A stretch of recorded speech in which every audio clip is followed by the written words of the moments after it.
আপনারা দেখতে পাচ্ছেন তো আমি একটা বাসার ভিতরে আছি।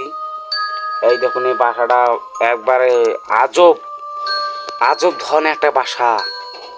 এই বাসাতে আমি চলে এলাম, আমার গাড়িটা তো নষ্ট হয়ে গেছিলো, সেই জন্য আমি এই ঘরটাতে ঢুকি দেখি এগুলো ভাই বেড, এগুলো এই যে মদ উইস্কি খাইছে ভাই, এগুলো পড়ে আছে ভাই, এই যে খাটটা ভেঙে ফেলতেছে, এই যে সব কিছু আবার লন্ড ফন্ড, মনে হয় কিছু যেন কারোর সাথে যেন ধস্তাধস্তি হয়েছিল। কি ভাই ওরা, এগুলো কি পড়ে আছে? না ভাই এগুলো থেকে দূরে দূরে থাকে একটু। ও মাই গড, এটা কি?